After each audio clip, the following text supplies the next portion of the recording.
ఈ రోజున మరి మన స్టూడియోలోకి జరుగుతున్నటువంటి సామాజిక పరిణామాల దృష్ట్యా నేటి మానవ సమాజంలో ఏర్పడుతున్నటువంటి కొన్ని సామూహిక దాడులు మానవ సమాజంలోనే మునిపెనలు లేని విధంగా మరి ప్రత్యేకించి ఒక 10 సంవత్సరాల నుంచి ఒక వర్గాన్ని టార్గెట్ చేసి ఇక్కడ జరుగుతున్నటువంటి కొన్ని అలర్లకు కొన్ని విభేదాలకు ప్రత్యేకంగా ప్రస్తుత కాలంలో 2 రోజుల క్రితం ప్రవీణ్ పగడాల అనే క్రైస్తవ పాస్టర్ని అనుమాన కోణంలో హత్య జరిగిందని కొందరు వాదన, లేదు అది యాక్సిడెంట్ అని కొందరు వాదనల మధ్యలో వెళ్తుండగా సోషల్ మీడియాలో వెలువడుతున్నటువంటి వాగ్వాదాలు మరియు చర్చల పైన పూర్తి అవగాహన వచ్చే నిమిత్తం ప్రత్యేకంగా మన స్టూడియోలోకి all India council of human rights నుంచి మరి రాజన్న గారు మనతో ఉన్నారు. ప్రత్యేకమైనటువంటి ధన్యవాదాలు. నమస్కారం సార్.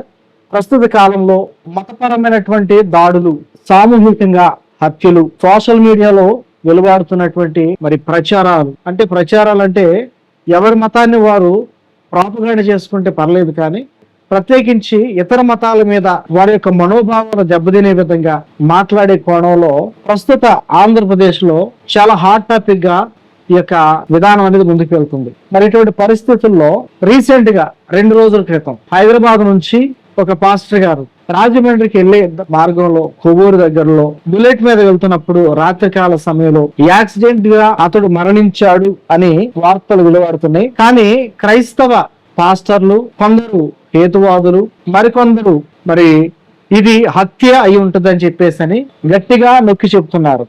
ఇటువంటి పరిస్థితుల్లో మరి ఏది వాస్తవం అనేది ఎవరికి తెలియదు. కానీ అక్కడ ఉన్నటువంటి కొన్ని ఆధారాలను బట్టి, ఉన్నటువంటి కొన్ని ఇన్సిడెంట్స్ లో జరిగినటువంటి కొన్ని ఎవిడెన్స్ బట్టి హత్య అని ఎక్కువ శాతం మంది మాట్లాడుకుంటున్నారు. దీని విషయంలో మీ అభిప్రాయం ఏంటి సార్?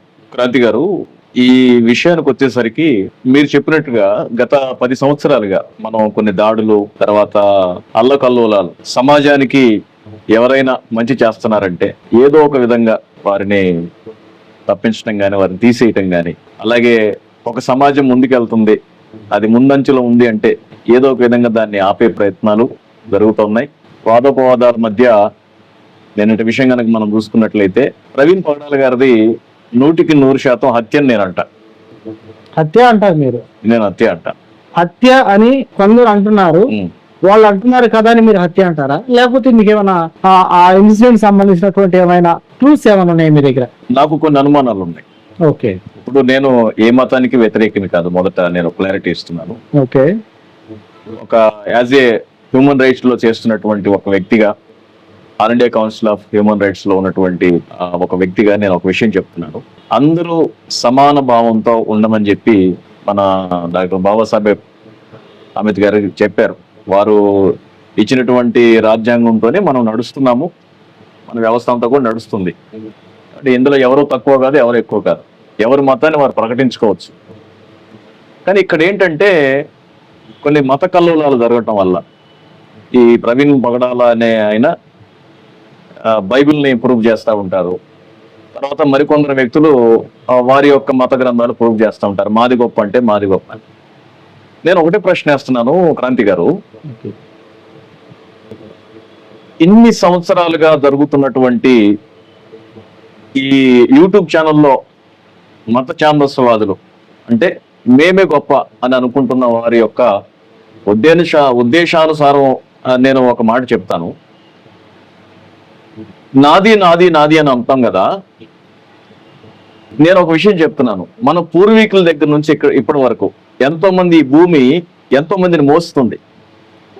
ఈ మానవ మనుగడ దగ్గర నుంచి ఈ భూమి ఎంతో మంది, మనం ఇప్పుడు మనం కూర్చున్న ఈ ప్లేస్ కూడా కొన్ని వందల సంవత్సరాల క్రితం ఎవరు ఉండొచ్చు ఇక్కడ.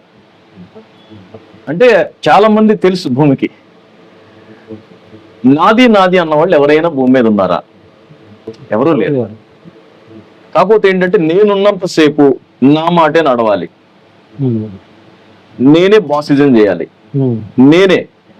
నేను చెప్పిందే నడవాలి, నేను నడిచే బాటే ప్రజలు చూడాలి. ఇలా అనుకోవటం వల్ల కొన్ని మత కలహాలు రావటం, కొన్ని పరిస్థితులు ఇలా మరణాలకు దారితీయటం జరుగుతుంది. అలా కాకుండా ఒక హ్యూమన్ రైట్స్ వ్యక్తిగా నేను ఒక మాట చెప్తాను, రాజ్యాంగం అందరికీ సమాన హక్కు కల్పించింది. Whether they are Hindu or Muslim or Christian, whatever it may be, అందరూ సమానమే. ప్రవీణ్ పగడాల గారు ఒక మాట మొన్న ఏదో ఒకరు స్క్రోల్ చేస్తుంటే చూశాను నేను. ఒక వ్యక్తిని ఒక క్రిస్టియన్ గా చూడొద్దు, ఒక ముస్లింగా చూడొద్దు, ఒక హిందువుగా చూడొద్దు, అతను ఒక మనిషిలాగా చూడండి అనే మాట నాకు బాగా నచ్చింది. నేను చాలా ఇష్టపడ్డాను అనమాట. అంతకుముందు చాలా డిబేట్స్ లో వారు చేస్తూ ఉండేవాళ్ళు, ఈ హిందువులు చేసే డిబేట్స్ కానీ, క్రైస్తవులు చేసే డిబేట్స్ కానీ, తర్వాత ముస్లిం సోదరులు చేసే డిబేట్స్ కానీ అన్ని చూస్తూనే ఉంటాం మేము. అంటే వాళ్ళు వాళ్ళ యొక్క మత గ్రంథాన్ని ఏ విధంగా ప్రూవ్ చేసుకోవాలని చూస్తున్నారు అనేది నేను ఆలోచించుకుంటాను. రెండోది ఏంటంటే వాళ్ళ మత గ్రంథాన్ని ప్రూవ్ చేసుకోవటమే కాకుండా ఎదుట మత గ్రంథాల మీద ఎలా బురద జల్లుతారో కూడా చూస్తా. అంటే ఒక వ్యక్తికి మంచి ఏంటి చెడు ఏంటి అనే ఆలోచన చేసే గుణం ఆ భగవంతుడు పెట్టాడు, దేవుడు పెట్టాడు. కాబట్టి ఎన్నో రోజుల నుంచి నేను చూస్తా ఉన్నాను. ఎదురెదురు పడితే పొడి చేసుకుంటారేమే అనే ఒక ఆలోచన కూడా అప్పుడప్పుడు వస్తూ ఉంటది యూట్యూబ్ లో పెడుతున్నటువంటి వీడియోల ద్వారా. ఒక్కోసారి కొన్ని వ్యూస్ కోసం పెడతారేమో అనే డౌట్ వస్తూ ఉంటది. ఒక్కోసారి ఏమో వాళ్ళ యొక్క వ్యక్తిత్వాన్ని వాళ్ళు చాటి చెప్పడానికి, వాళ్ళ మతాన్ని వాళ్ళు ప్రూఫ్ చేసుకోవడానికి పెడతారేమో అనిపిస్తుంది. కాబట్టి ఫైనల్ గా నేను చెప్పగలిగింది ఏంటంటే, ప్రవీణ్ పగడాల గారు వారి నోటితోనే చెప్పారు, నాకు ఒక థ్రెట్ ఉంది, నన్ను బెదిరిస్తున్నారు, నన్ను చంపేస్తాను అంటున్నారని చెప్పి. నాకు కూడా అనుమానాలు వ్యక్తం అవుతున్నాయి, అది ఖచ్చితంగా హత్యే అనేది. ఎందుకంటే సీసీటీవీ ఫుటేజ్ లో ఆయన ముఖమే అనేది మనం గుర్తుపట్టడానికి లేదు. అదే ప్లేస్ లో ఆయన లాగానే వేరే వాళ్ళు కూడా ఉండొచ్చు కదా. ఇప్పుడు బండి అదే, హెడ్ లైట్ అదే అనుకుందాం. అసలు ఎన్ని సీసీటీవీ ఫుటేజ్ ఉన్నాయో ఆ ఫుటేజ్ అన్ని బయటికి రావట్లేదు. ఓకే, మెయిన్ ఏంటంటే 1-2 ఇస్తున్నారు కానీ 1-2 ఇస్తున్నారు. మిగతా సీసీటీవీ ఆ ఫుటేజెస్ ఎందుకు రావట్లేదు అనేది నా ప్రశ్న.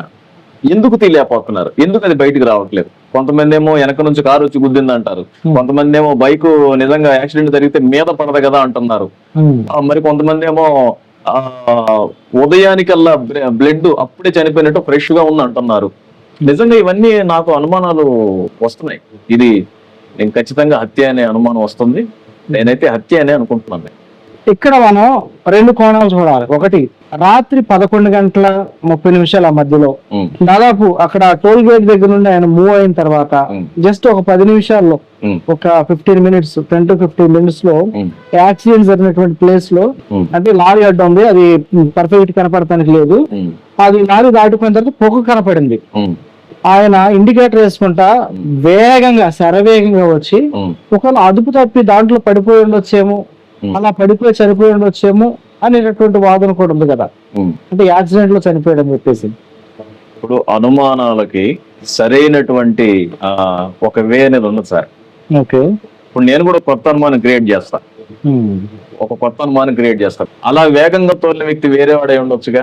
ఆల్రెడీ ఈ ప్రవీణ్ పగడాల గారిని వాళ్ళు బందీగా ఉంచి ఏదైతే బండి మీద వేగంగా తోలిన వ్యక్తి ఉన్నాడో, ఎందుకంటే ఆ బండి కూడా సరిగా డ్రైవ్ చేస్తున్నట్టుగా లేదు, అది ఎవరో ఒక కొత్త వ్యక్తి డ్రైవ్ చేస్తున్నట్టుగా ఉంది కదా. ఆ ప్రవీణ్ పగడాల గారు ఆయన నమ్మించడానికి, సీసీటీవీ ఆ ఫుటేజెస్ నమ్మించడానికి నేను కొత్త డౌట్ పెడుతున్నాను మీకు. అలా నమ్మించడానికి ఒక వ్యక్తి ఉండొచ్చు కదా. ఆ తర్వాత వెనకాల వచ్చే కారులో ఆపేసి అటు సీసీటీవీ లేనికెళ్ళి అటు వెనక నుంచి, ఆ వెనక భాగం నుంచి, ఆ రోడ్డు మీదే కాకుండా వేరే చోట నుంచి వచ్చి ఆయన అక్కడ పెట్టేసి బండి ఆయన మీద పడేసి ఉండొచ్చు కదా. నా డౌట్, నేను కొత్తగా డౌట్ పెడుతున్నాను మీకు. అంటే మనకి ఇవన్నీ తెలియాలంటే మొదట అసలు ఆయన విజయవాడ నుంచి బయలుదేరి కాడ నుంచి ఎన్ని గంటలకు ఇక్కడ స్టార్ట్ అయ్యాడు, ఆయన ఆ కొవ్వూరు ప్రాంతాన్ని చేరుకునే టయానికి ఏ టైం అయింది, ఆ మధ్యలో ఉన్నటువంటి సీసీటీవీ ఫుటేజ్ అన్ని కూడా కలెక్ట్ అయితే దీనికి ఒక అనుమానం అనేది. క్రాంతి గారు, ఒక అనుమానం నేను ఒకటి మీకు చెప్పాను కదా, అదేంటంటే ఇప్పుడు ఆ బండి ఆయన తోలుకొచ్చేయండి రుజువు ఏంటండి? అదే సీసీటీవీ ఫుటేజ్ బట్టి అనుకుంటున్నాను. ఆయనేనా? అంటే చూస్తానికి అలాగే ఉన్నాడు కదా, అదే బ్యాగ్, అదే షర్టు, అదే ఏమో అట్లనే ఒక క్రియేట్ చేయొచ్చు కదా, ఎంతమంది వేషాలు వేసుకోవట్లేదు. ఓకే, అంటే కావాలని అటువంటి వ్యక్తిని పెట్టి చేయొచ్చు కదా. ఓకే, జస్ట్ డౌట్ మాత్రమే, మళ్ళీ కన్ఫర్మ్ అంటలా. ఓకే, ఇట్లా అనుమానాలకి ఒక వే ఉండదు, కొన్ని వందల అనుమానాలు క్రియేట్ అవుతుంది. అవసరమైతే సెకండ్ పోస్ట్ మార్టం కి సిఎంసి రాయవెల్లూరు నుంచి అయినా సరే ఖచ్చితంగా అనుమానాస్పద మృతి కాబట్టి ఖచ్చితంగా అనుమతులు తీసుకునే అవకాశాలు కూడా ఉంటాయి దీంట్లో. ఒకవేళ దీంట్లో తేలకపోతే గనక ఇంకా పకడ్బందీగా.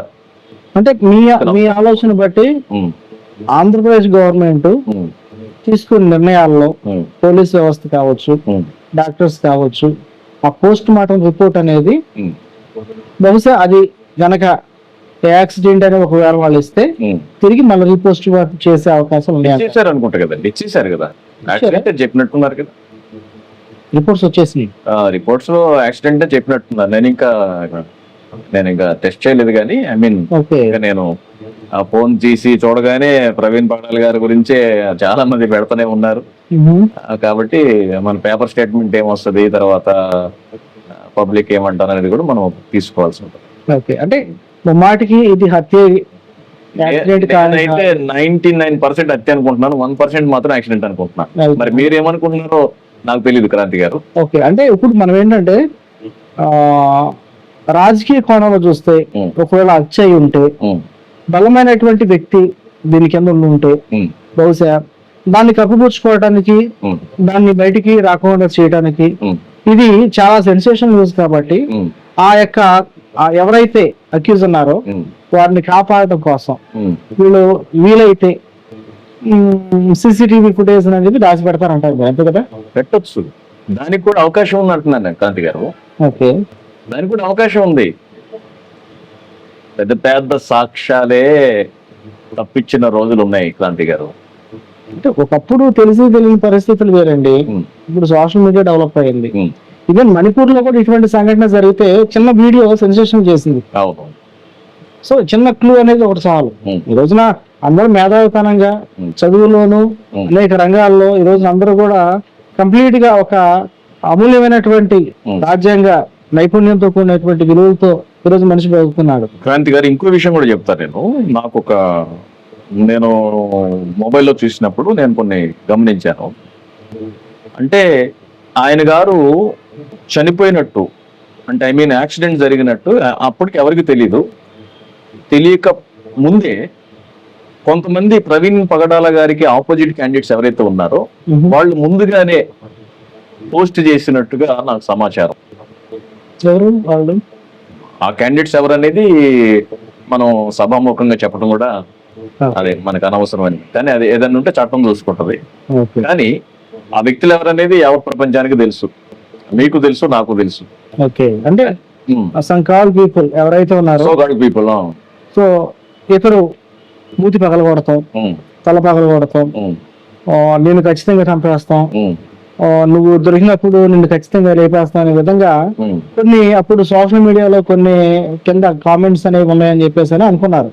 సో వాటి గురించి మాట్లాడతాను మీరు. వాటి గురించి రెండోది రాధా మనోహర్ దాస్ గారు అంతకు ముందే ఏరియాలో ఏదో సెన్సేషన్ కొన్ని విషయాలు ఇక్కడ ఉండకూడదు అక్కడ ఉండకూడదు అని కొన్ని విషయాలు చేసి వెళ్ళిపోయారని ఏదో సమాచారం, అది కూడా చూశారు నేను.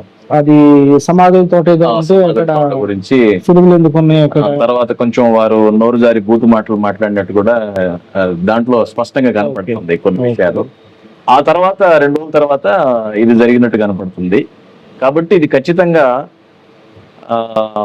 హత్య అనే కోణం అయితే నాకు కనపడుతుంది క్రాంతి గారు. మన అంబేద్కర్ గారు ఇచ్చినటువంటి రాజ్యాంగం ఖచ్చితంగా ఎవరికి ఏ శిక్ష పడాలనేది రాసింది. అందులో మతతత్వం అని కాదు, లేకపోతే మరొకటని కాదు, ఖచ్చితంగా తప్పు చేసిన వాడికి శిక్ష పడాలి. అంటే ప్రస్తుత భారతదేశంలో ఎస్పెషల్లీ ఆంధ్రప్రదేశ్ లో దాదాపు ఒక 10 సంవత్సరాల నుంచి జరుగుతున్నటువంటి ఒక భయంకరమైనటువంటి పరిస్థితి ఏంటంటే, ఒకప్పుడు ఎవరి మతాన్ని గురించి వాళ్ళు ప్రకటించుకొని ఎవరి మతాన్ని వాళ్ళు ముందు పెట్టుకొని సో ప్రజలకి పరిచయం చేసేటటువంటి క్రమం అనేది ఒకప్పుడు చూసాం.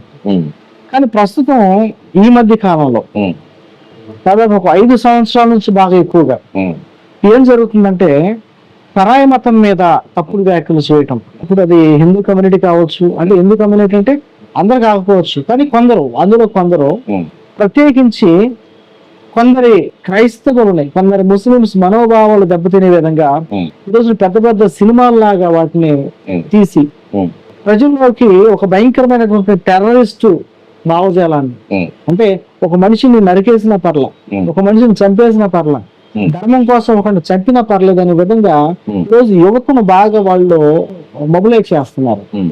దీని విషయంలో ప్రభుత్వాలు ఎటువంటి చర్యలు తీసుకోవచ్చు? ఖచ్చితంగా ప్రభుత్వాలు వీటి మీద నిఘా పెట్టాలండి.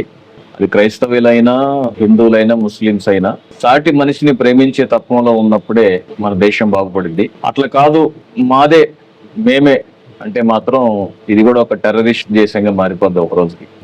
అది మాత్రం ఖచ్చితం. ఆ మనుషులకు ఉన్నటువంటి హక్కులు ఏవైతే ఉన్నాయో ఆ హక్కులని పాటించకపోతే మాత్రం సహోదర భావం లేకుండా, ఇప్పుడు మీ ఇష్టం మీది, నా ఇష్టం నాదండి. నేను పెరుగులో ఉప్పేసుకుని తిన్నాం, మీరు ఉప్పేసుకుని తింటారు. నువ్వు పెరుగులో ఉప్పేసుకుని తినవు కాబట్టి నా ఇంటికి రావద్దని మీరు అంటారా? మరి ఇందులో ఇంత అండర్స్టాండింగ్ ఉన్నప్పుడు ఒక భావజాలానికి, ఒక మతంలోకి వచ్చేసరికి ఎందుకు అర్థం చేసుకోలేకపోతున్నారు అనేది నాకు బాధగా ఉంటుంది. నాకు సాంబార్ అంటే ఇష్టం, మీకు చికెన్ అంటే ఇష్టం అన్న, నేను సాంబార్ పోసుకుని తింటానే అన్న. క్రాంతి గారి సాంబార్ పోసుకుంది, అయితే నువ్వు సాంబార్ తినేటోడు అయితే మా ఇంటికి రావద్దంటే నాకు ఇట్లానే చిన్న చిన్న అనిపిస్తాయి అనమాట. వాళ్ళు పట్టుకునే పట్లు కూడా చిన్న చిన్న అనిపిస్తాయి. అంటే మన పగడాల ప్రవీణ్ కుమార్ గారి హత్య కేసులో లేదా అనుమానాస్పద మృతి కేసులో ఎక్కువ శాతం ప్రజలు నమ్ముతుంది ఏంటంటే, ఇటువంటి భావజాలం కలిగినటువంటి వ్యక్తులు ఒక మనిషిని చంపేసినా పర్వాలేదు, మన ధర్మం కోసం, మన ధర్మానికి, లేకపోతే మన నీతికి, లేకపోతే మన గ్రంథాలకు, లేకపోతే మన యొక్క మతానికి అడ్డంగా ఉన్నటువంటి వ్యక్తులని చంపినా పర్వాలేదు అని చెప్పేసి ఈ రోజున సోషల్ మీడియా వేదికగా కొంతమంది ఆడవాళ్ళు సైతం, ఈ రోజు ఉదయం ఒక వీడియో చూసాను, ప్రవీణ్ పగడాల నువ్వు తగిన శాఖ నీకు జరిగింది, ఆ వీడియోలో కూడా ఆపోజిట్ వ్యక్తి కరుణాకర్ పేరు కూడా వాడటం జరిగింది అక్కడ. అవునవును, మొన్న మా కరుణాకర్ బాగా పగలగొట్టారుగా అనేది నేను విన్నాను. నేనే విన్నాను. అంటే అది విజువల్ గా నాకు కనపడింది, రెండోది వినపడింది కాబట్టి ఆ వర్డ్ అయితే విన్నాను, నేను విన్నాను. అంటే ఒక సాటి మనిషి, అతను ఏ మతమైన కావచ్చు, మొదట అతడు శ్రమలో ఉన్నాడు, లేకపోతే అక్కడ సిచ్యువేషన్ కంప్లీట్ గా డిఫరెంట్, చనిపోయాడు. అటువంటి టైంలో కూడా ఇటువంటి వ్యాఖ్యలు చేస్తున్నటువంటి వారి దృష్టిలో క్రాంతి గారు చనిపోవటం అదొకటి, కుటుంబం అన్యాయం అయిపోయింది సార్. ఆయన నాకు అది బాధగా ఉంది. ఒక కుటుంబానికి ఈయన గారు డిబేట్లని పోయి తర్వాత అవతల కొంతమంది క్యాండిడేట్స్ తో మతపరమైన చర్చలు జరిపి ఎదుర్కొని ఇవన్నీ చూస్తే ఒక కుటుంబం బలైపోయిందేమో అనే బాధ అనిపిస్తుంది. అంటే ప్రవీణ్ గారు దాదాపు 10 మంది పిల్లల దాకా పెంచుతున్నారు. ఆడపిల్లలు అంటే ఎక్కువ లైక్ అని కూడా నేను విన్నాను. 10 మంది పిల్లలు పెంచుతున్నాడు. తర్వాత అతని చేతి కింద చాలా మంది విద్యావంతులుగా చదువుకోలేని వాళ్ళకి ఆయన సహాయం చేసి, ఆర్థిక సహాయం చేసి చదివిస్తున్నట్లుగా. రెండోది, చాలా మంది అతని కంపెనీలో, అతను ఒక సాఫ్ట్వేర్ కంపెనీతో రన్ చేస్తున్నట్లుగా తెలిసింది. అతని కంపెనీలో పని చేసుకుంటా కొంత వారు నిలబడటానికి ఆయన ఒక ఉపాధిని కల్పించి ఒక మంచి వక్తగా, ఒక మంచి సోషలిస్ట్ గా, ఒక మంచి ఆర్గనైజర్ గా, ఒక మంచి చదివించే విషయంలో కావచ్చు, పిల్లల్ని పెంచే విషయంలో కావచ్చు, ఒక గైడెన్స్ గా చాలా అద్భుతమైనటువంటి వ్యక్తి ప్రవీణ్ గారు. అటువంటి వ్యక్తి లేకపోవటం నేటి క్రైస్తవ సమాజం తట్టుకోలేనటువంటి ఒక భయంకరమైనటువంటి శూన్యంలో దించేసినంత పనగా ఇది కనపడుతుంది. నిన్న మా ఉపాధ్యక్షుడు, మా జాతీయ ఉపాధ్యక్షుడు మురళీ గారు కూడా ఒక మాట ఛానల్ కి ఇచ్చారు. ప్రవీణ్ పగడాల గారి వల్ల ఎవరికి థ్రెట్ లేదంట, అంత సాధు స్వభావం ఉంటాయి. సాధు స్వభావం, ఒకరిని ఒక మాట అన్నోడు కాదు, ఒకరిని తిట్టినోడు కాదు. ఎవరి మీదైనా కోపం ఉండి చెప్పాలన్నా కూడా సాధు స్వభావంతోనే చెప్తాడంటే ఎట్లా నాకు నచ్చట్లేదు అన్నట్టు, అంతేగాని వాళ్ళ మీద కోపపట్టం గాని. అంటే అతనితో కొన్ని సంబంధాలు, సత్సంబంధాలు ఉన్నట్టున్నాయి మా ఉపాధ్యక్షుల వారికి. వారితో మాట్లాడి ఉండొచ్చు, వారితో ఉన్నటువంటి అనుభవాలు కొన్ని నాతో పంచుకున్నారు. ఇట్లా జరిగింది సార్, ఇది సో అండ్ సో అని చెప్పి. నాకు చాలా బాధ అనిపించింది. ఇది హత్య అని నేను 100% అయితే నమ్ముతున్నానండి. అంటే 99% అనుకుంటున్నాను, ఒక 1% మాత్రం యాక్సిడెంట్ అని ఎక్కడో తగులుతుందంటే. అంటే ఆయన చనిపోవడానికి సరిగ్గా ఒక వారం క్రితం నాకు థ్రెట్ ఉంది, నాకు ప్రాణ భయం ఉంది, నన్ను కొంతమంది చంపడానికి ప్రయత్నం చేస్తున్నారు అని అతను తన సోషల్ మీడియా వేదికగా పోస్ట్ చేస్తున్నట్లుగా కూడా కొంతమంది చెప్తున్నారు. అంటే అతనికి థ్రెట్ ఉన్నప్పుడు, అతను అటువంటి ఒక భయాందోళనకరమైనటువంటి పరిస్థితిలో ఉన్నప్పుడు ఎందుకని రాత్రిపూట అతను బండి తీసుకొని బయలుదేరి రావటం? అంటే ఒక చిన్న డౌట్ ఒకటి. సో అతనికి ప్రాణ భయం ఉన్నది, అతను ఎవరో ఒకరు నన్ను చంపుతారు అనే విధంగా అతను అటువంటి ఆలోచన ఉన్నప్పుడు అతను ఒంటరిగా ఆ టైంలో రావాల్సినటువంటి పరిస్థితి ఏంటి? అంటే దీని వెనకాల ఏమైనా ఉందా? ఆ టైం దాకా అతడు ఇంకా ఎక్కడైనా ఉన్నాడా? ఇంకొక డౌట్ కూడా మీకు క్రియేట్ చేయమంటారా? చెప్పండి సార్. ఒకవేళ ఆయనకి ఏమన్నా ఫోన్ కాల్ వచ్చి నువ్వు ఒక్కడే రావాలి, లేకపోతే నీ ఫ్యామిలీని లేపేస్తానని కూడా అనొచ్చుగా. ఓహో, నా కుటుంబాన్ని చంపేసుకోవటం ఎందుకని చెప్పి చావు కొబ్బరి తెలిసి ఆయన బయటకు వచ్చి ఉండొచ్చుగా. ఓకే. అంటే మీరు అనొచ్చు, రాజని గారు మీకు ఇన్ని డౌట్లు ఎందుకండి అని అంటే చెప్తున్నాను నేను. అంటే అంటే ఒక అనుమానానికి ఒక పర్ఫెక్ట్ వే ఉండదండి, చెప్తున్నాను నేను. అవును. లేదా ఒక వ్యక్తి పర్సనల్ గా ఒక లెటర్ ద్వారానో లేకపోతే పర్సనల్ కలిసినప్పుడు చెవులో చెప్పటం, నువ్వు పలానా టైంకి నువ్వు ఇలా రావాలి, లేకపోతే నీ ఫ్యామిలీ ఎవ్వరు కూడా నువ్వు కల్లారా చూడవని చెప్పి ఉండొచ్చు కదా. ఇవన్నీ ఎట్లా వస్తాయంటే మనం చూస్తూనే ఉన్నాం చాలా రకాల సినిమాల ద్వారా, సీరియల్ ద్వారా. అంటే వాటిని నేను హైలైట్ చేయట్లేదు, కానీ జరిగిన సంఘటనలు కూడా కొన్ని ఉన్నాయి అట్లా. అంటే అక్కడ ప్లేస్ లో ఏదైతే అతని మృతదేహం దొరికినటువంటి ప్లేస్ లో ఈ అనుమానాలు రేకించడానికి ఇంకొక బలమైన కారణం ఏంటంటే కొన్ని చెక్క మొక్కలు, కర్ర మొక్కలు, అంటే అది బలమైన కర్రలు, అది బహుశా అది సెంట్రింగ్ వాడే కర్ర లాంటి సెంట్రింగ్ కర్రలు అక్కడ ఎందుకు ఉండాలి? సెంట్రింగ్ కర్రలు, వాటి మీద రక్తపు మడుగులు, అంటే రక్తపు సారలు వాటి మీద కనపడుతున్నాయి. సో వాటిని నేను కూడా చూసాను వీడియోస్ లో, తర్వాత ఫొటోస్ చూసాను. అది పోలీసులు దాని మీద ఇన్వెస్టిగేషన్ చేస్తున్నారంటారా? ఖచ్చితంగా చేస్తారండి. ఎందుకంటే ఆ రక్తం డిఎన్ఏ ఏదైతే ఉందో, ఖచ్చితంగా డిఎన్ఏ ఆ వాటి మీద ఉన్నటువంటి డిఎన్ఏ ఒకటై ఉంటే ఇది ఖచ్చితంగా హత్య అనడానికి చాలా ఆధారపడుతున్నటువంటి అంశం. ఇది ఖచ్చితంగా దానికి సంబంధించి చేస్తారు. తర్వాత ఒకవేళ అవినీతి జరగకపోతే కనుక ఈ విషయంలో విషయాలు ఖచ్చితంగా బయటకు వస్తాయి. అవినీతి జరిగితే నేను చేసేది ఏం లేదు క్రాంతి గారు. అంటే సాధ్యమైనంత వరకు కేంద్ర ప్రభుత్వం దగ్గర నుంచి ఇది ప్రెజర్ అయ్యేదే తప్ప ఇది అంతగా ముందుకెళ్ళదని కొందరు అనుకుంటున్నారు. అంతే.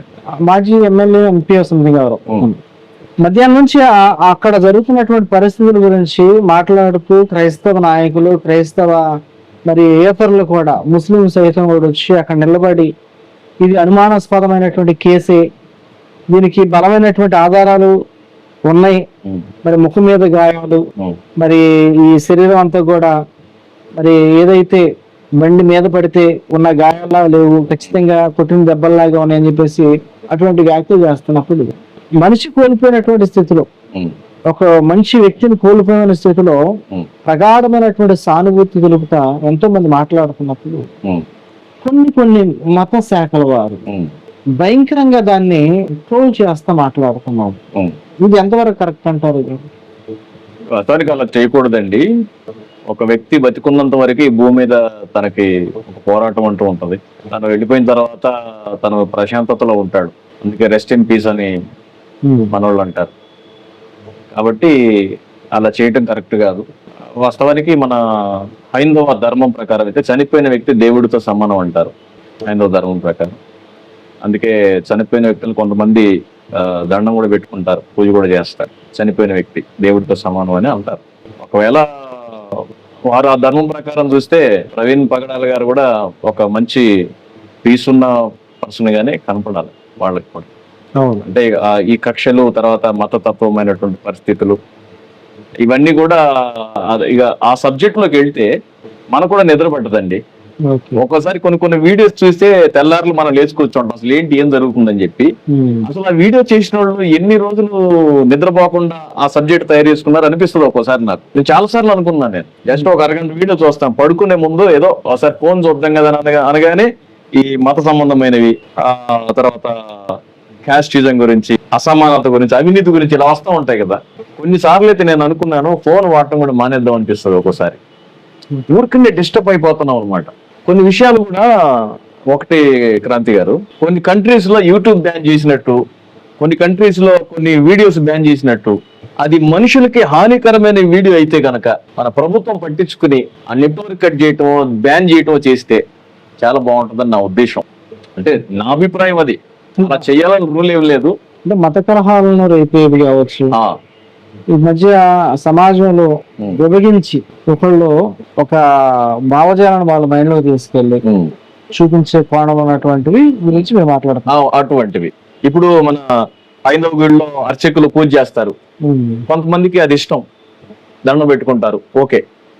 క్రైస్తవ గుడిలో పాస్టర్ గారు ప్రార్థన చేస్తాడు, కొంతమందికి అది ఇష్టం, దండం పెట్టుకుంటారు. అలాగే మన ముస్లిం సోదరులు వాళ్ళు నమోదు చేసుకుంటారు, కొంతమందికి అది ఇష్టం. అలాంటివి ఉంచి ఎప్పుడైతే ఒక మతం మీద ఇంకొకరు సవాళ్ళు విసురుకుంటున్నారో అప్పుడు ఈ నెట్వర్క్ అనేది కట్ చేయడం, లేకపోతే మొన్న ఈ మధ్య నేను ఒక వీడియో పెట్టాను, ట్రై చేశాను నేను. ఏంటది, ఏదో చిన్న యాక్సిడెంట్, ఏదో హాస్టల్లో ఒక అబ్బాయిని కొడతా ఉంటే పెడితే యూట్యూబ్ వెంటనే దాన్ని డిలీట్ చేసేసాడు. ఇది హార్మ్ఫుల్, చూడదగింది కాదని చెప్పి. అలాగే ఇవి కూడా అలా చేస్తే బాగుంటుంది. సో ప్రవీణ్ పగడాల గారు ఆయన మృతి విషయంలో ఖచ్చితంగా బలమైనటువంటి కుట్రకోణం ఉందని మీరు అంటారు. కుట్రకోణం ఎట్లా ఉంటదంటే, ఒకవేళ ఆయన అక్కడ పడిపోయి చచ్చిపోయినా అంతకంటే ముందు ఎవరైనా దాడి చేసి ఉండొచ్చుగా, అక్కడికి వచ్చేసరికి ఆయన ప్రోగులిపోయి పడిపోవచ్చుగా. ఒక డౌట్ చెప్తున్నాను నేను.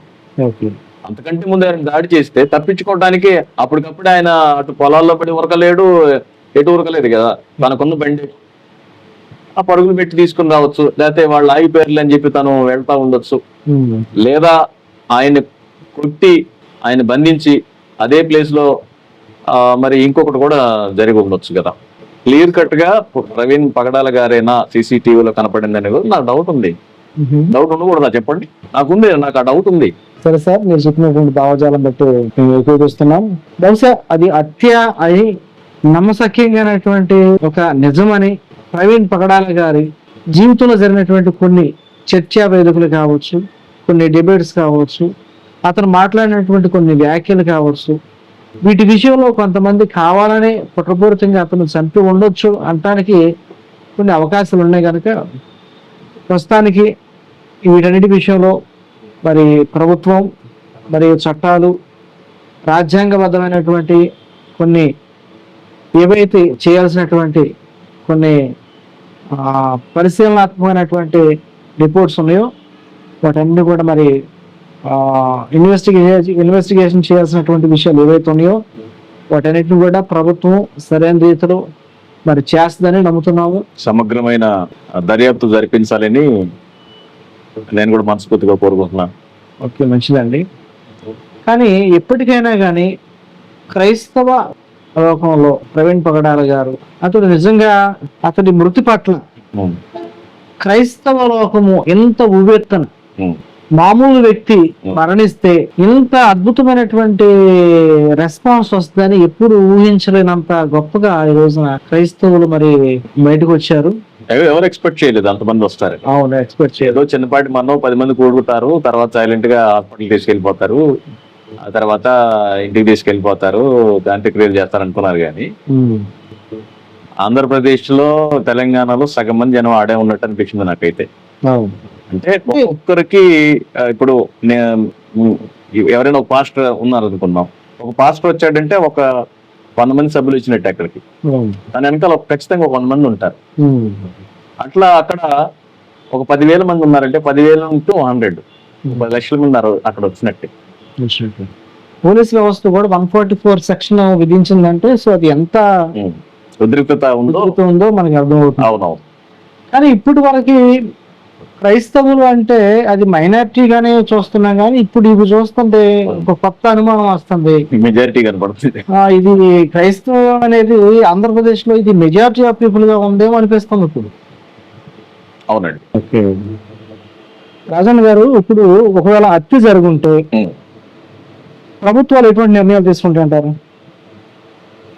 ప్రభుత్వాలు నిర్ణయం తీసుకోవడానికి ఇప్పుడు ఏదైనా శిక్ష పడటానికి మన కాన్స్టిట్యూషన్ ఎలా ఉందంటే దానికి తగిన ఆధారాలు స్వీకరించి ఆ తర్వాత ఉరి శిక్ష అయితే ఉరి శిక్ష, తర్వాత యావజ్జీవ కారాగార శిక్ష అయితే అలాగా ఆ వ్యక్తికి ఏ విధంగా ఈ విషయంలో శిక్ష వేయాలి అని ఆలోచించి తీసుకుంటాయి. ఇప్పుడు మన కళ్ళ ముందు మర్డర్ చేసి హత్య చేసిన వాడు కూడా బెయిల్ మీద బయటకు వచ్చి తిరుగుతున్న వాళ్ళు కూడా ఉన్నారు కదా. అంటే కొన్ని రాజకీయ దృక్కోణాలు కావచ్చు, సమాజంలో జరుగుతున్నటువంటి కొన్ని ఏదైతే హత్యలు కావచ్చు, మానభంగాలు కావచ్చు, ఏదైతే నిన్నగాక మొన్న ఢిల్లీలో హైకోర్టు జడ్జిలో కొన్ని లక్షల రూపాయలు అమౌంట్ దొరికింది, సో ఇట్లాంటి కొన్ని కేసెస్ అంటే ఏంటంటే 1000 కోట్లు అన్నట్టు విన్నా అదే 1000 కోట్లు 1000 కోట్లు అన్నట్టు సంథింగ్. సో ఆ 1000 కోట్లు దొరికినటువంటి ఇన్సిడెంట్ లో కూడా పోరాడే వాళ్ళు పోరాడుతున్నారు, కానీ ప్రభుత్వాలు నిమ్మకు ఉన్నట్లుగా కత్తనాడకు నడుస్తున్నట్లుగా అనిపిస్తుంది. లేదు సార్, ఒక మాట చెప్పాలంటే వెనకాల జరిగే ఇన్వెస్టిగేషన్ చాలా ఉంటుంది. మనకు తెలియని ఇన్వెస్టిగేషన్స్, ఇంటెలిజెన్స్ రిపోర్ట్ చాలా ఉంటాయి. ఎందుకంటే నేను ఒక వ్యవస్థలో ఉన్నా కాబట్టి చెప్తున్నాను. నేను మన వరకు రావట్లే వెనకాల ఏం జరుగుతుంది, ఆ ఇంటెలిజెన్సీ అనేది ఎట్లా పనిచేస్తుంది, ఆ వ్యవస్థ ఎట్లా పనిచేస్తుంది అనేది. ఈ రోజు మనం ఈ వీడియో మాట్లాడుతున్నామా, ఈ వీడియో మాట్లాడే దాని మీద కూడా ఇంటెలిజెన్సీ కన్నా ఉంటుంది. మనం ఏం మాట్లాడుతున్నా కూడా నిఘా ఉంటుంది. కాబట్టి ప్రతి ఒక్కరిని కూడా చట్టం వదిలిపెట్టదు. బాబాసాహెబ్ మన అంబేద్కర్ గారు ఇచ్చినటువంటి రాజ్యాంగం ఖచ్చితంగా ఎవరికి ఏ శిక్ష పడాలనేది రాసింది. అందులో మతతత్వం అని కాదు, లేకపోతే మరొకటని కాదు. ఖచ్చితంగా తప్పు చేసిన వాడికి శిక్ష పడాలి. అంటే ఇప్పుడు ప్రస్తుత భారతదేశంలో ఎస్పెషల్లీ ఆంధ్రప్రదేశ్ లో దాదాపు ఒక 10 సంవత్సరాల నుంచి జరుగుతున్నటువంటి ఒక భయంకరమైనటువంటి పరిస్థితి ఏంటంటే, ఒకప్పుడు ఎవరి మతాన్ని గురించి వాళ్ళు ప్రకటించుకొని ఎవరి మతాన్ని వాళ్ళు ముందు పెట్టుకొని సో ప్రజలకి పరిచయం చేసేటటువంటి క్రమం అనేది ఒకప్పుడు చూస్తుంది. కానీ ప్రస్తుతం ఈ మధ్య కాలంలో దాదాపు ఒక 5 సంవత్సరాల నుంచి బాగా ఎక్కువగా ఏం జరుగుతుందంటే, పరాయి మతం మీద తప్పుడు వ్యాఖ్యలు చేయటం. అంటే తప్పుడు వ్యాఖ్యలు చేయటం పగడాల ప్రవీణ్ కుమార్ గారి హత్య కేసులో ప్రధానమైనటువంటి పాత్ర ఏంటంటే అతడు చేసినటువంటి కొన్ని వ్యాఖ్యలు, అతడు చెప్పినటువంటి కొన్ని మాటలు మతపరమైనటువంటి విషయాల్లో సెన్సిటివ్ గా ఉన్నటువంటి వ్యక్తులు దాన్ని కొంచెం నేర ప్రవృత్తిగా దాన్ని తీసుకొని హత్య చేసి ఉండొచ్చు అనేటటువంటి అనుమానాలు నేడు మనం చూస్తున్నాం. అయితే ఈ పగడాల ప్రవీణ్ కుమార్ గారు వ్యాఖ్యలు చేయక మునుపు అటు సైడ్ నుంచి, అంటే ఇప్పుడు అది హిందూ కమ్యూనిటీ కావచ్చు, అంటే హిందూ కమ్యూనిటీ అంటే అందరు కాకపోవచ్చు, కానీ అందులో కొందరు ప్రత్యేకించి కొందరి క్రైస్తవులని, కొందరు ముస్లింస్ మనోభావాలు దెబ్బతినే విధంగా ఈరోజు పెద్ద పెద్ద సినిమాల్లాగా వాటిని తీసి ప్రజల్లోకి ఒక భయంకరమైనటువంటి టెర్రరిస్టు భావజాలాన్ని, అంటే ఒక మనిషిని నరికేసిన పర్ల, ఒక మనిషిని చంపేసిన పర్ల, ధర్మం కోసం ఒకరిని చంపినా పర్లేదు అనే విధంగా ఈరోజు యువతను బాగా వాళ్ళు మొబిలైజ్ చేస్తున్నారు. దీని విషయంలో ప్రభుత్వాలు ఎటువంటి చర్యలు తీసుకోవచ్చు? ఖచ్చితంగా ప్రభుత్వాలు వీటి మీద నిఘా పెట్టాలండి. అది క్రైస్తవులైనా, హిందువులైనా, ముస్లింస్ అయినా సాటి మనిషిని ప్రేమించే తత్వంలో ఉన్నప్పుడే మన దేశం బాగుపడింది. అట్లా కాదు మాదే మేమే అంటే మాత్రం ఇది కూడా ఒక టెర్రరిస్ట్ దేశంగా మారిపోద్ది ఒక రోజుకి. అది మాత్రం ఖచ్చితం. ఆ మనుషులకు ఉన్నటువంటి హక్కులు ఏవైతే ఉన్నాయో ఆ హక్కులని పాటించకపోతే మాత్రం సహోదర భావం లేకుండా, ఇప్పుడు మీ ఇష్టం మీది, నా ఇష్టం నాదండి. నేను పెరుగులో ఉప్పేసుకుని తిన్నాం, మీరు ఉప్పేసుకుని తింటారు. నువ్వు పెరుగులో ఉప్పేసుకుని తినవు కాబట్టి నా ఇంటికి రావద్దని మీరు అంటారా? మరి ఇందులో ఇంత అండర్స్టాండింగ్ ఉన్నప్పుడు ఒక భావజాలానికి, ఒక మతంలోకి వచ్చేసరికి ఎందుకు అర్థం చేసుకోలేకపోతున్నారు అనేది నాకు బాధగా ఉంటుంది. నాకు సాంబార్ అంటే ఇష్టం, మీకు చికెన్ అంటే ఇష్టం అన్న, నేను సాంబార్ పోసుకుని తింటానే అన్న. క్రాంతి గారి సాంబార్ పోసుకుంది, అయితే నువ్వు సాంబార్ తినేటోడు అయితే మా ఇంటికి రావద్దంటే నాకు ఇట్లానే చిన్న అనిపిస్తాయి అనమాట. వాళ్ళు పట్టుకునే పట్లు కూడా చిన్న అనిపిస్తాయి. అంటే మన పగడాల ప్రవీణ్ కుమార్ గారి హత్య కేసులో లేదా అనుమానాస్పద మృతి కేసులో ఎక్కువ శాతం ప్రజలు నమ్ముతుంది ఏంటంటే, ఇటువంటి భావజాలం కలిగినటువంటి వ్యక్తులు ఒక మనిషిని చంపేసినా పర్వాలేదు, మన ధర్మం కోసం, మన ధర్మానికి, లేకపోతే మన నీతికి, లేకపోతే మన గ్రంథాలకు, లేకపోతే మన యొక్క మతానికి అడ్డంగా ఉన్నటువంటి వ్యక్తులని చంపినా పర్వాలేదు అని చెప్పేసి ఈ రోజున సోషల్ మీడియా వేదికగా కొంతమంది ఆడవాళ్ళు సైతం, ఈ రోజు ఉదయం ఒక వీడియో చూసాను, ప్రవీణ్ పగడాల నువ్వు తగిన శాఖ నీకు జరిగింది, ఆ వీడియోలో కూడా ఆపోజిట్ వ్యక్తి కరుణాకర్ పేరు కూడా వాడటం జరిగింది అక్కడ. అవునవును, మొన్న మా కరుణాకర్ బాగా పగలగొట్టారుగా అనేది నేను విన్నాను. నేనే విన్నాను. అంటే అది విజువల్ గా నాకు కనపడింది, రెండోది వినపడింది కాబట్టి ఆ వర్డ్ అయితే విన్నాను. విన్నాను.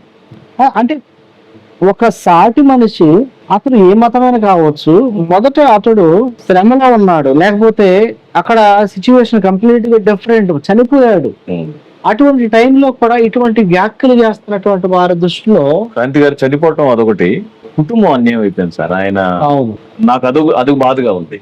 ఒక కుటుంబానికి ఈయన గారు డిబేట్లని పోయి తర్వాత అవతల కొంతమంది క్యాండిడేట్స్ తో మతపరమైన చర్చలు జరిపి ఎదుర్కొని ఇవన్నీ చూస్తే ఒక కుటుంబం బలైపోయిందేమో అనే బాధ అనిపిస్తుంది. అవును, అంటే ప్రవీణ్ గారు దాదాపు 10 మంది పిల్లల దాకా పెంచుతున్నారు. ఆడపిల్లలు అంటే ఎక్కువ అవును లైక్ అని కూడా నేను విన్నాను. 10 మంది పిల్లలు పెంచుతున్నాడు. తర్వాత అతని చేతి కింద చాలా మంది విద్యావంతులుగా చదువుకోలేని వాళ్ళకి ఆయన సహాయం చేసి, ఆర్థికంగా సహాయం చేసి చదివేస్తున్నట్లుగా. రెండోది చాలా మంది అతని కంపెనీలో, అతను ఒక సాఫ్ట్వేర్ కంపెనీతో రన్ చేస్తున్నట్లుగా తెలిసింది. అతని కంపెనీలో పని చేసుకుంటా కొంత వారు నిలబడటానికి ఆయన ఒక ఉపాధిని కల్పించి ఒక మంచి వక్తగా, ఒక మంచి సోషలిస్ట్ గా, ఒక మంచి ఆర్గనైజర్ గా, ఒక మంచి చదివించే విషయంలో కావచ్చు, పిల్లల్ని పెంచే విషయంలో కావచ్చు, ఒక గైడెన్స్ గా చాలా అద్భుతమైనటువంటి వ్యక్తి ప్రవీణ్ గారు. అటువంటి వ్యక్తి లేకపోవటం నేటి క్రైస్తవ సమాజం తట్టుకోలేనటువంటి ఒక భయంకరమైనటువంటి శూన్యంలో దించేసినంత పనగా ఇది కనపడుతుంది. నిన్న మా ఉపాధ్యక్షుడు, మా జాతీయ ఉపాధ్యక్షుడు మురళీ గారు కూడా ఒక మాట ఛానల్ కి ఇచ్చారు. ప్రవీణ్ పగడాల గారి వల్ల ఎవరికి థ్రెట్ లేదంట, అంత సాధు స్వభావం ఉంటాయి. సాధు స్వభావం, ఒకరిని ఒక మాట అన్నోడు కాదు, ఒకరిని తిట్టినోడు కాదు.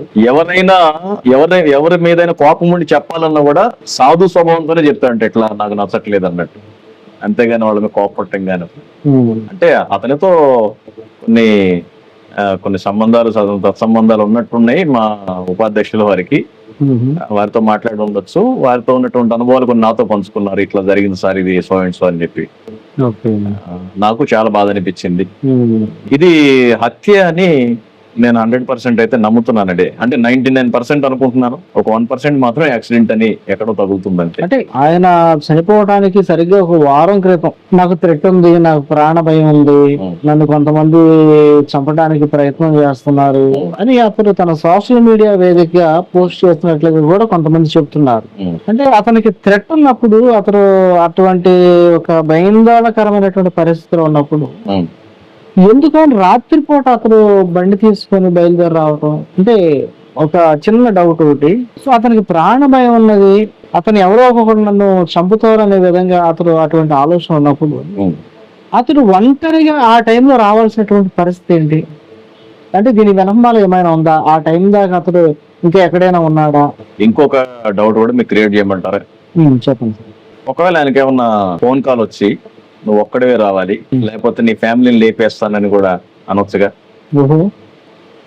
నా కుటుంబాన్ని చంపేసుకోవటం ఎందుకని చెప్పి చావు కొబ్బరి తెలిసి ఆయన బయటకు వచ్చి ఉండొచ్చుగా. అంటే మీరు అనొచ్చు, రాజని గారు మీకు ఇన్ని డౌట్లు ఎందుకండి అని చెప్తున్నాను. అంటే అనుమానానికి ఒక పర్ఫెక్ట్ వే ఉండదండి, చెప్తున్నాను నేను.